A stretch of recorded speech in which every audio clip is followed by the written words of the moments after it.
کرتے ہیں مہربانو قریشی رہنما تحریک انصاف سے۔ مہربانو بہت بہت شکریہ ساتھ دینے کا۔ پہلے تو فرمائی دیجئے، بیرسٹر گوہر نے تسلیم کیا ہے کہ 9 میں ایک غلطی تھی، جماعت نے لا تعلقی کا اعلان بھی جھٹ سے کر دیا چیئرمین کی بات کو، کہ آپ کی جماعت اپنے پاؤں پہ خود کلاڑا مارتی ہے، یہ کیا ماجرا ہے؟ آئی تھنک کہ بیرسٹر گوہر کا جو اسٹیٹمنٹ ہے اس کو آؤٹ آف کانٹیکس لیا گیا ہے۔ انہوں نے کہا کہ کوئی فرشتے نہیں ہے، کوئی بھی فرشتہ نہیں ہے فرینکلی، اور نے کہا ہو سکتا ہے کہ ہم سے غلطیاں ہوئی ہوں ماضی میں، اور یہ انہوں نے کہا کہ 9 مئی کو جو ہوا، جو کہ ہم پہلے دن سے، ہم 10 مئی سے یا 9 مئی کی شام سے یہی کہہ رہے ہیں کہ بڑا افسوسناک واقعہ تھا، ایسا نہیں ہونا چاہیے تھا۔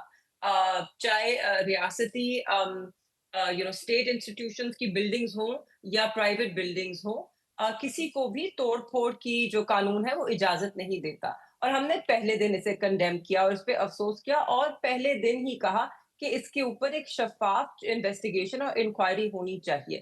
آج بھی ہمارا وہی مطالبہ ہے، ہم ٹھیک ہے، آج مگر بھی قطع کہتے ہیں کلامی معاف کہ مہربانو صاحبہ، فالس فلیگ بھی کہا گیا نا، مگر دوسری طرف پشاور ہائی کورٹ نے سٹے آرڈرز دیے ہوئے ہیں، لیکن عمران خان صاحب پھر بھی شاید نہیں چاہتے کہ آپ کے عمر ایوب صاحب یا آپ کے شبلی فراز صاحب رہے، انہوں نے اشرف زئی صاحب اور اعظم سواتی کو نامزد کر دیا ہے۔ کیوں کر دیا ہے جب پشاور ہائی کورٹ نے آج پھر ایک دفعہ سٹے آرڈرز کو تسلسل دیا ہے؟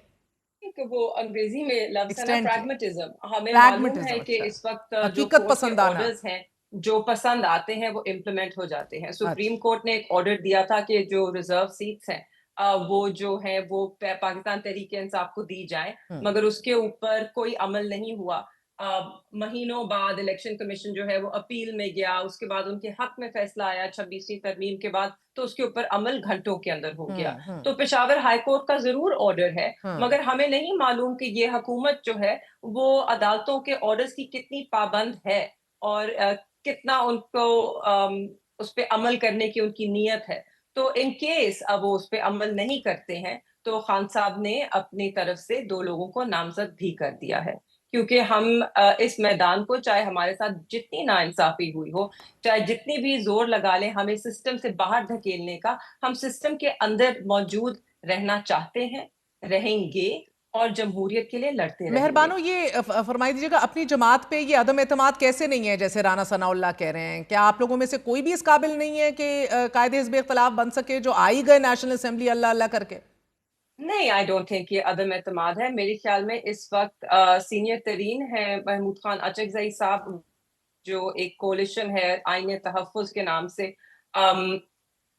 تحفظ آئین پاکستان کے نام سے، اس کے سربراہ بھی ہیں۔ میرے خیال میں ان کو نامزد کرنا، ان کو عزت دینا ہے، اور اس جو ہم نے ایک پلیٹ فارم کھڑا کیا ہے اس کو اور مضبوط کرنا ہوگا۔ بہت بہت شکریہ مہربانو قریشی، ہمارے ساتھ موجود تھیں، آپ نے گفتگو سنی، چھوڑا سا وقفہ لیں گے۔